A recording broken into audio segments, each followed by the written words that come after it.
Hi, good people. My name is Katie Nzeku. If we have not had a chance to meet yet, I am the co-founder and CEO of Found Village. You are getting me live from my 15-year-old's bedroom today. I'm actually working from home and there is not a quiet place in the house. So I'm just gonna preface that there might be some noise or a little person walking in my room. So hopefully we can make it through this. I not only lead Found Village with my husband Aloha, but we also have a family and we have 3 young people, an 8, 9, and a 15-year-old.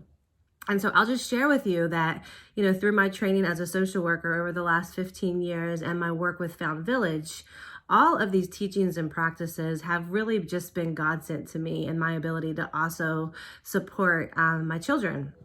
And I say that because parenting doesn't come with a manual. And the closest manual that I have found has been my skill set around building and understanding young people through my social work experience. And so scripts are something I've been really familiar with the concept of them since I was a social worker. But when I learned that there was this really simple way to teach these kind of complex concepts and to address behavior in a positive way through this teaching called scripts, I wanted to try it on and see how it felt. And so I began to do that with my own children. And then I began to figure out ways and language that teenagers responded to as well. And it proved to be actually a really effective tool to set up the environment for the behavior that was expected and the character we wanted to see, and also to address behavior that we saw that we didn't want part of our community, but to do it in a way that really honored the young person that we were speaking to. And I think just for a little bit of context as to why we want you all as partners in our Found Village community to learn and understand scripts is because it's going to help support you in your relationship. And it's also going to help you correct behavior that you see in a way that's not saying no or stop, which typically can be really triggering words for our young people. And so we don't want that. We want to set you up for positive relationships and also equip you with some tools to address maybe some challenging behaviors that you see, but in a way that feels honoring to the young person, comfortable for you, and also addresses the behavior.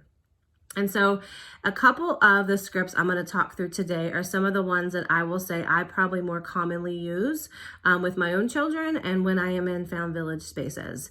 So the first one that I like to use pretty common, a lot more with my own children than I do with Found Village kids, is asking or telling. And so I want you to think about the times if you have children or even just people in your life and they'll say, hey, stop by and do this for me. It's like, okay, are you asking me or are you telling me? And so usually when you just say that quick prompt, it causes the person to pause, and 9 times out of 10, they'll say, hey, Miss Katie, would you mind to stop and get this for me? You don't even have to explain. Just that simple language of are you asking or telling, which is what we call a prompt, kind of triggers that reminder for them of, okay, I should ask you if you're okay to do this for me.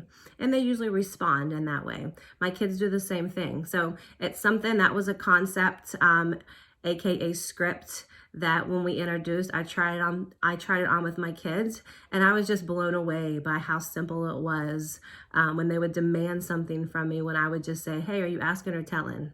And they would immediately correct themselves. I did have to introduce the concept to not necessarily the young people at Found Village, because I think they get that reinforced in their natural environments, right? So most of the time, most adults don't like to be, spoken to and told what to do.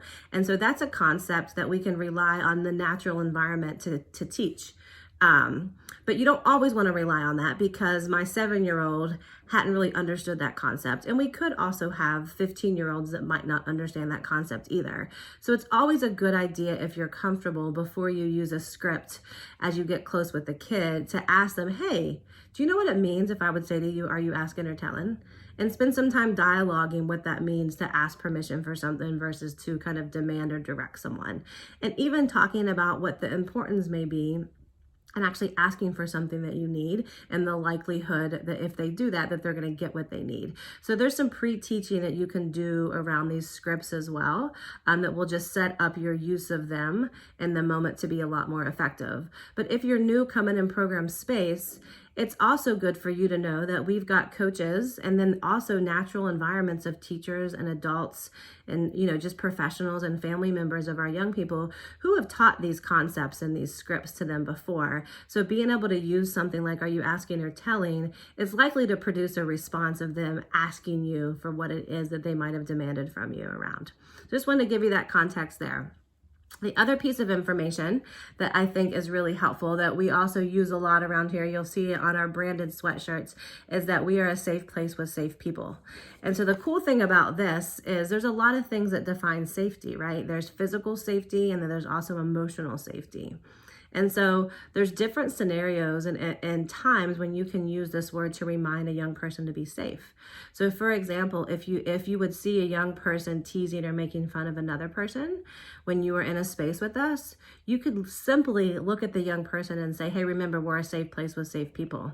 And you're usually going to get a response where they're going to stop doing that behavior and kind of nod their head or walk away because they understand what that means. And in that moment, by using that script, you've just kind of reminded them of their best self and of the values that they hold, that they're forgetting in that moment, and the values of the larger community, which causes them to address that behavior on their own without you needing to tell them no or stop, or really go into further explanation about what it means to be a safe place with safe people.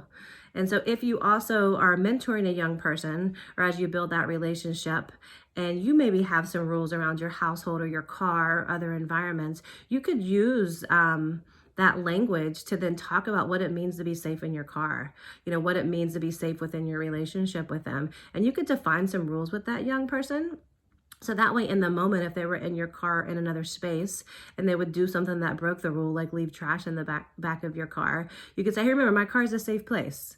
You don't have to remind them of the 10-minute conversation you may have had before. They have that existing knowledge. And so in that moment, when you use those words, it is actually like a trigger to them that reminds them of that conversation and what it means to uphold that value in that script.